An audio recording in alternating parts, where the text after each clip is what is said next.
You've come from the tower, haven't you? Name's Agarth. Maybe you can help an old Fate Weaver, eh? Did he? Poor old Fomerus Hughes. He respected the way the world works. What a shame. He's probably dead by now. The cards told me that the Well of Souls would work, but Hughes's success would come on the day of his death. He took it pretty well, honestly, although we did a lot of drinking after that. I suppose I could spare a little help in memory of Hughes, or in celebration of his success. Whichever. You really don't know much, do you? A Fate Weaver taps into the threads of fate and channels that energy through a focus. My order prefers cards. The cards are unique to each Fate Weaver, since we all see the weave differently. You're the one. Then that means it all makes sense now. The cards this morning. I drew the Gravedigger, the Running Man, and the Beast. Prepare yourself. They're coming.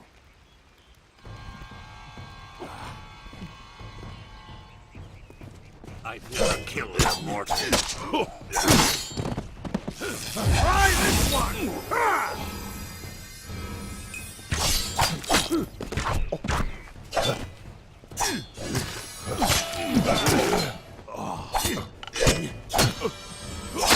Another victory!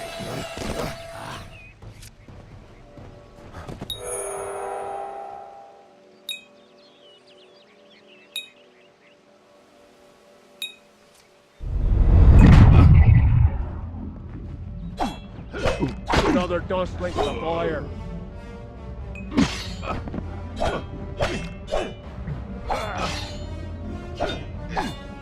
Ready to fall, mortal?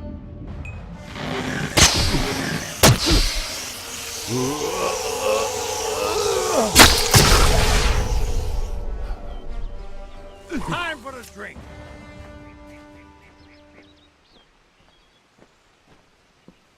What? How? What are you? The threads of fate. I've seen them before, but I've never seen anyone manipulate them like that. You just changed how the world was supposed to work. How did you do that? You just... Fate is the will of the gods. No mortal should be able to change it. How is that even possible? Come here. I'm going to do a reading. You might be able to change the threads, but fate will still have a plan for you. I promise not to tell you if I see your death. It's a gift. Some people paint landscapes, other people write poetry. I peer into the weave of fate's tapestry and see people's deaths. That would be my guess. He was an academic, but he had a proper respect for fate's plan, unlike most gnomes. You're nervous. Relax. This is what Fate Weavers do. I'll be seeing your place in the pattern of destiny. Who you are, what you've done, where your path takes you. Or, at least, I should be. You're real, right? I swear I haven't had that much... I am. But still, I've never seen someone whose fate was just missing. Not even when I was drunk as the King of Ballads. This doesn't make sense. All mortal creatures have a place in the pattern. You should have one too, dead or not. If this is true, and I'm not saying I believe it, then your path is yours to determine.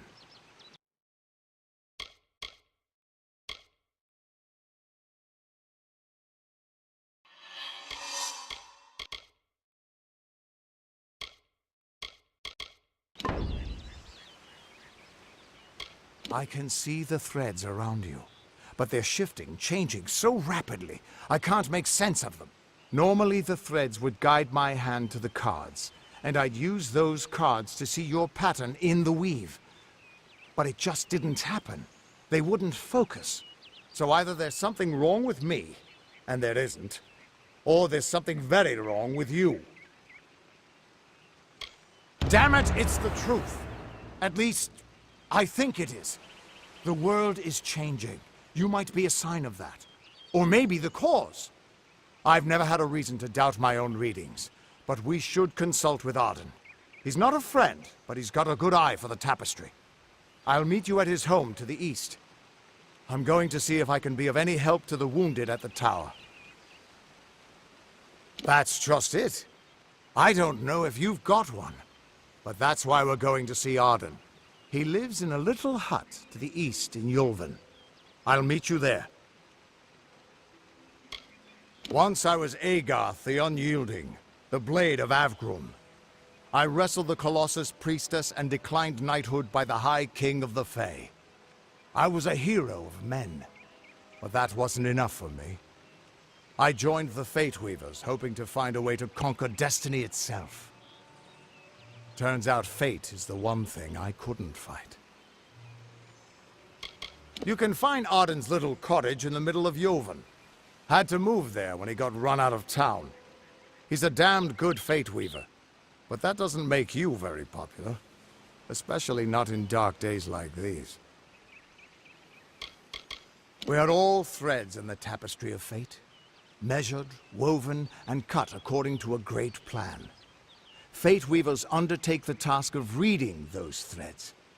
Our title always was a bitter lie, since we have no control over how that tapestry is woven. But you do.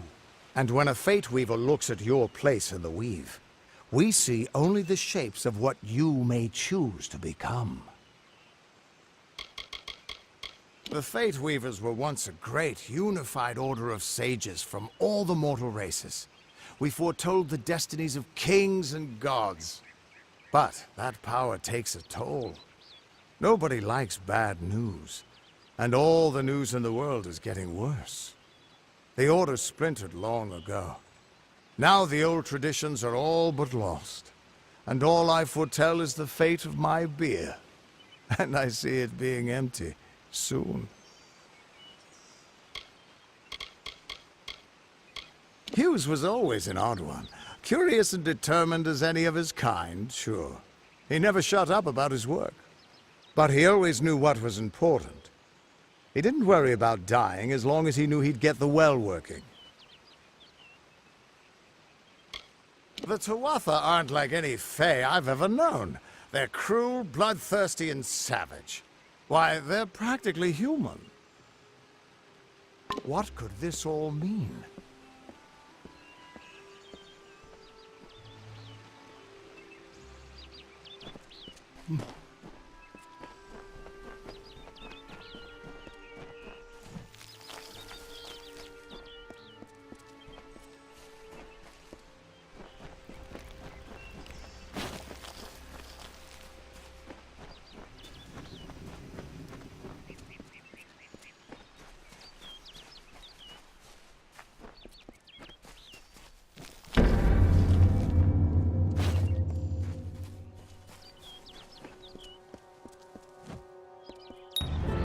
Of all the songs in halls of lore, there echoes none more grand than Olane's many feats of white, the pure and lady of the light.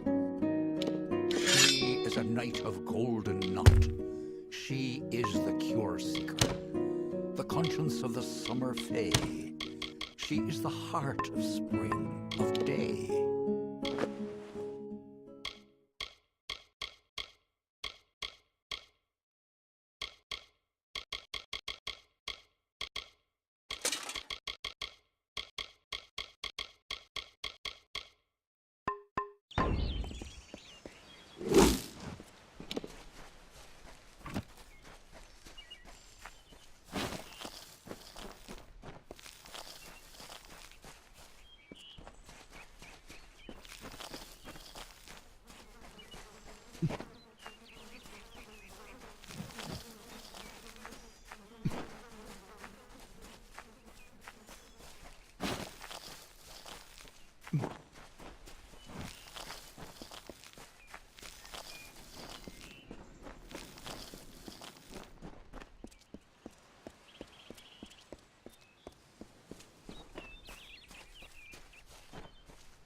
Everyone just stand back.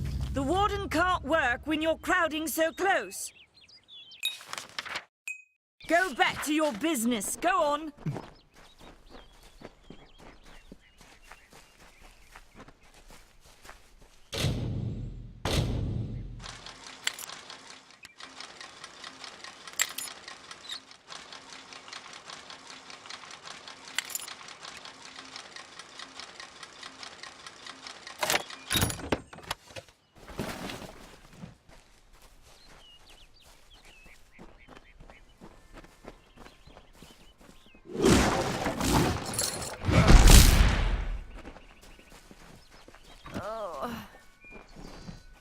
Keep moving.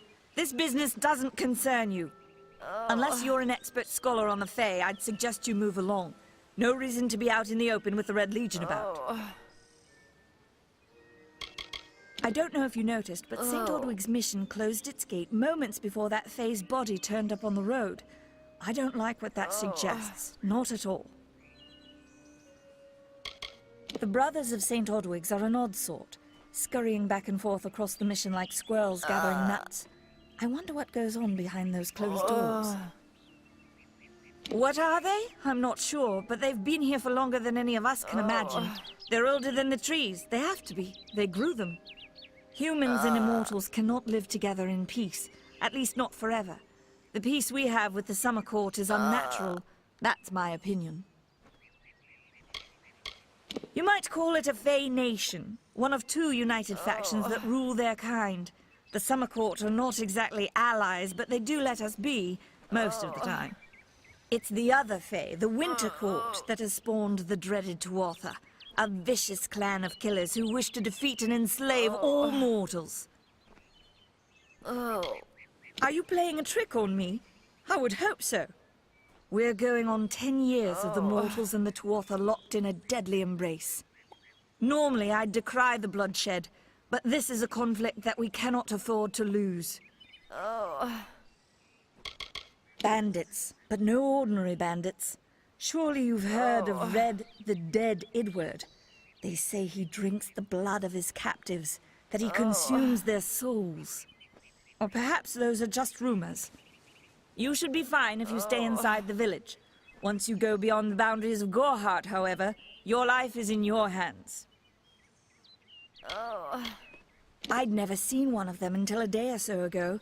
It appears that a small group of warriors ventured inland to strike behind our lines. Believe the stories, friend. The Tuatha are mad. They have been touched by a dark magic. They are wholly corrupted, and they are the enemy.